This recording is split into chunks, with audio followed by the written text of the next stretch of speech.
So there's more customers inside of the Starbucks. So I'm outside taking a walk and recording on this phone now that I got it working.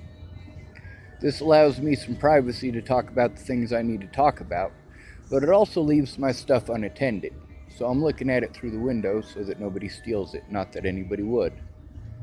Um, but also, because I'm outside, there's the chance they'll kick me out for coming outside, which has happened.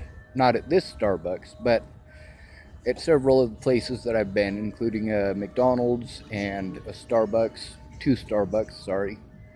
Um, but also, I was in and out of those places all day, and it wasn't to make videos. It was one of them I had gone outside to have a cigarette, and the other one I was just in and out all day long, even though I was making purchases. However, that's not the point of this video. This video is about how people don't want to admit their faults.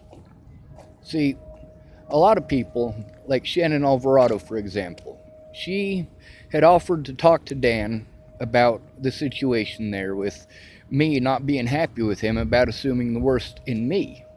Like I was the one who was choosing to have a panic attack over the overwhelming environment. Now, the overwhelming environment, Shannon likes to always blame it on her daughter.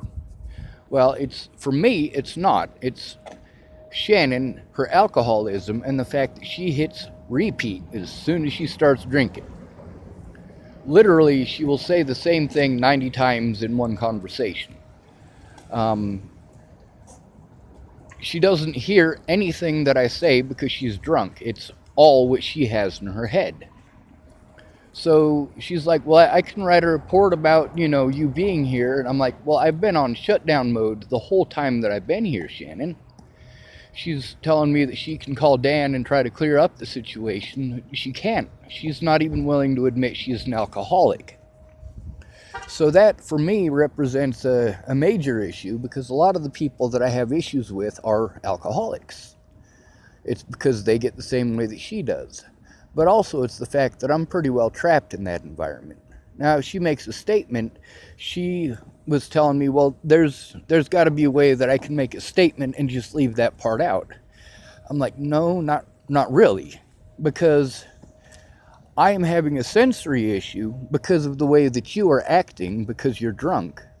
You're not helping me because you're drunk, and you're giving me sensory issues because you're drunk. I'm basically in a constant state of panic because you can't stay sober. You say that you're going to help me, but then you can't help me because you get all up in your feels because you're drunk. And then I end up playing therapist for 2 to 3 hours, sometimes more, at a time because you're drunk and you're all up in your feels. Meanwhile, I need to process my emotions and I need to be able to get some stuff off of my chest, but it's always about you. And then when I finally get you to help out for a little bit, you are gung-ho for about 20 minutes after I have begged you and begged you and begged you to help because you've been going to for 2, 3, 4 weeks. But then when it all comes down to actually doing it, you're gung-ho for 5 minutes to maybe 20 minutes, and then it's time for me to get all up in your feels because it's your turn again. So then I've spent 2 to 3 weeks or longer, depending on the situation, trying to listen to you so that eventually we can focus on me. But it never ends up being a focus on me because it always has to be all up in your feels. So then I make this video where I say the same thing over and over again in 30 different ways, but I say it a lot slower. Instead of, have you tried the library? You should go to the library. The library is open. Hey, what time does the library open? All right, well, we've already established that the library is not a happening thing, and I've explained that the library is not a happening thing, but now you're all up in the library. So now you want to explain this to Dan without admitting that you're an alcoholic. And me, I'm trying to explain it to Dan without telling him you're an alcoholic. So he's just assuming that I'm wrong because I'm trying to be sensitive to you not wanting people to know that you're an alcoholic. So then Dan is assuming that I am just being an asshole who doesn't want to do anything and is blaming everything on Shannon. And at that point, I'm like, dude, no, stop. All right, you're just assuming the worst in me, and I'm trying not to tell the whole world that you're an alcoholic. You know, I'm trying not to tell the whole world that Shannon is an alcoholic. But then, because it's out in public, and he's being a dickhead in public, it gets to the point where I'm like, you know what? Fuck you in public. And with Shannon, I needed her to make a statement, but at the same time, you know, I can't expect her to admit that she's an alcoholic and she gets like that. Just the same as I can't get Christine to admit that she's an addict. She's not going to do that in public, and she's not going to write that down in a statement. It's because it's a symptom of shame and embarrassment. Shannon is embarrassed because she's an alcoholic. She doesn't want the world to know. Christine is embarrassed because she's an addict and she doesn't want the world to know. For me, I feel shame, I just don't get embarrassed. So despite the fact that I have that shame, I don't mind admitting it because I'm not embarrassed. I don't get embarrassed. I'm not embarrassed about my panic attacks. I'm not embarrassed about the things that shut them down. I'm not embarrassed about the things that bring them on. And I'm also wholeheartedly and willing to admit what it is that brings them on. And I can go back in time, not literally go back in time like a time traveler, but I can go back and explain to you how it is that I developed each one of these things that I'm afraid of. Like with alcoholics especially. Well, they're not going to listen. They're all up in their own fields. They're all up in their own thoughts. Same thing with people who are on methamphetamines. And I do make a lot of videos on these issues because they're important issues. See, these people aren't inherently bad people. They just make bad assumptions. And the fact is, when I'm having a panic attack because you're an alcoholic like that, I'm not trying to be a dickhead about you being an alcoholic. Matter of fact, I'm doing my best to deal with the situation. Meanwhile, I'm having to compete for any time whatsoever because it is always your time. It's complicated. And then I have to deal with other people's motivations. Like Lana, as soon as, like, all right, the first day I was there, it was pretty all right. I mean, I had difficulties because I was trying to get my public pretender to get a court order to keep my Facebook open so I could open it up without having evidence destroyed. And Amanda Engeline had told me by that point that Jamie was back with James, which is not the case, by the way. But, you know, that gave me a lot of anxiety because Jamie's son is my favorite person on the whole planet. And the idea of him being in an unsafe situation really bugs me. And really what it came down to was that the second day that I was there, Lana thought that because I was crying about Natalie, that putting my hand on her boob and trying to have sex was something that would improve the situation. But the fact is, I needed her to listen. I didn't need to bust a nut. So then, Lana felt rejected, and the whole rest of the time that I was there, she treated me as if she felt rejected. And as I covered in an earlier video, it's more acceptable for women to treat people like trash because they're rejected. It's more acceptable for a woman to go psycho because she's rejected. Whereas for a guy like me, I don't really go psycho over being rejected because I just don't really ask women out. I kind of gave up on that. But the other thing is, I get treated like that because I'm expected that any reaction that I might have that's negative is because of something like that. And it doesn't have to be.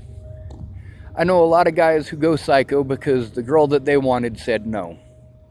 And I can tell you, the girl that I had the biggest crush on in high school, her name is Jessica Martindale. She became a police officer in Denver, and she married that officer, Will, that I was telling you about, who told me that Craigslist post from Natalie Bollinger was real.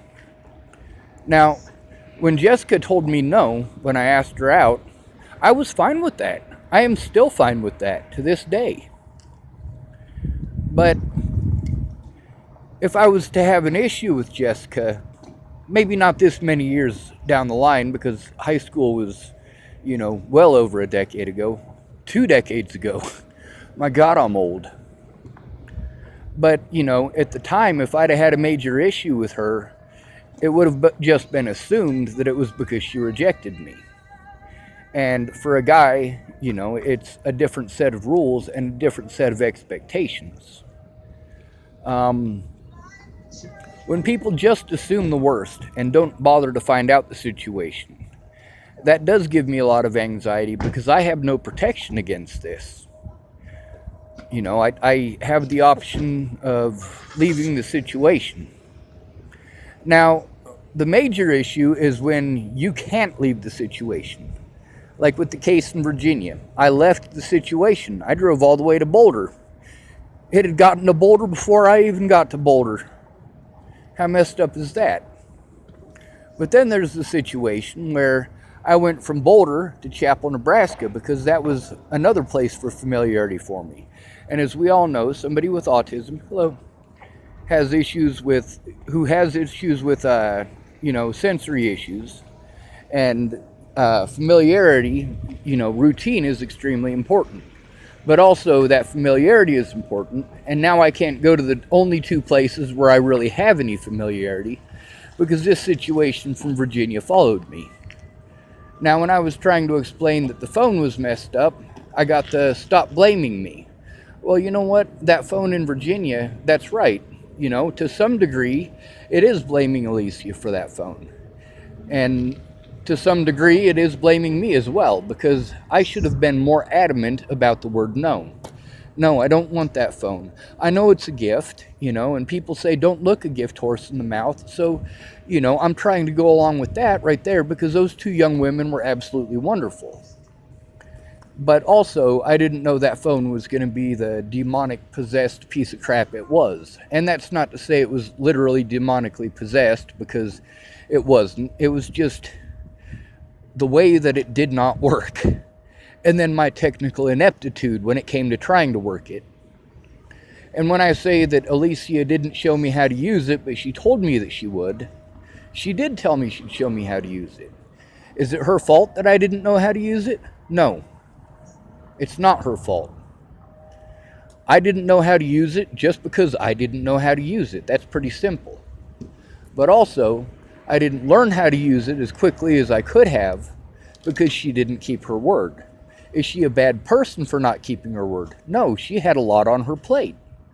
So then a lot of people will say, well, stop making excuses for her. I'm not making excuses for her. I'm saying that the situation is not what people think it is. Alicia had a lot on her plate. Natalie had a lot on her plate. And just like me, just like them, just like Danica, and just like their mother, everybody's got their own opinions, and a lot of people this day and age want to get butthurt about everything.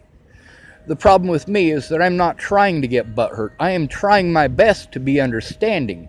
I'm trying my best not to go exposing everybody for everything. But at the same time, I really have to. People need to recognize that they're not perfect, and that the situation doesn't go down the way that they want it to. That doesn't mean that people hate them. Like the situation in Virginia, it didn't go down the way that I wanted it to, but it also didn't go down the way that Natalie wanted it to or Alicia wanted it to. It turned into a giant goddamn mess. I don't hate them for it.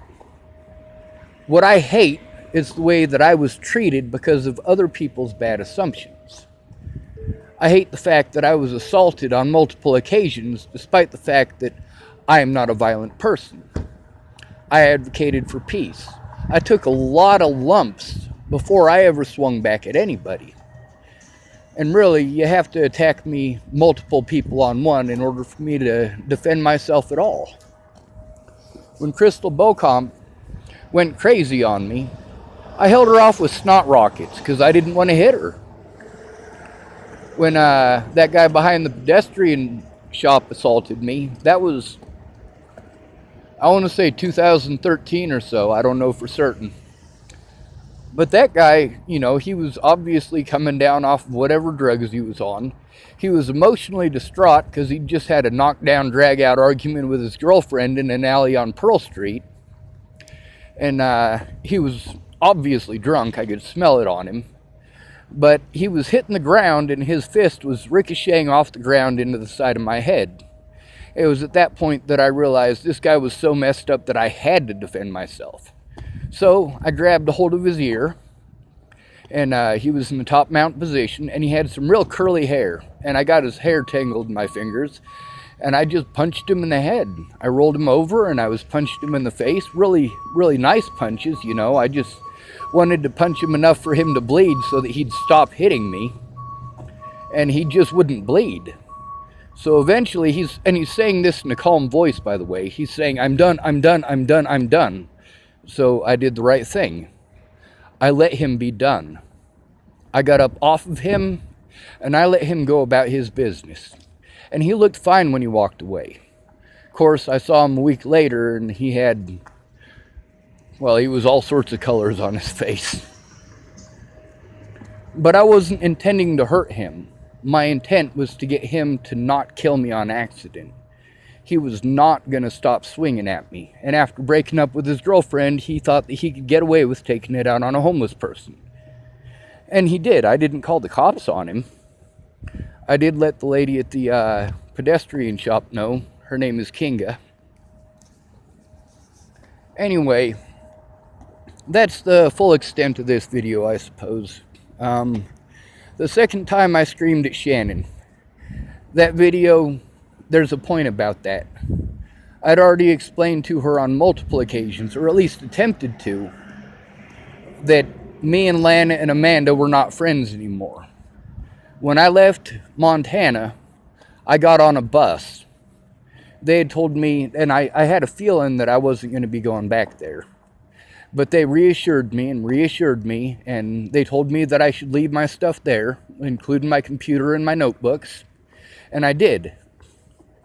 And while I was on the bus south to Denver so that I could make it to my court appointment, that's when Lana decided that she was going to pull all of her bullshit. Well, that was months earlier. Months and months and months. And I made videos about it, I made posts about it, and I tried to explain it to Shannon on multiple occasions. And she's still pumping the same thing at me. So yeah, I got frustrated, and I screamed at her. Like, if she's going to make the same suggestion for months, yes, I'm going to scream at you. Please stop. I'm going to ask you to stop nicely, and then I'm going to be more adamant about it. Please stop. And then, yeah, I'm going to scream. I need you to stop. At that point, I need you to stop making that suggestion.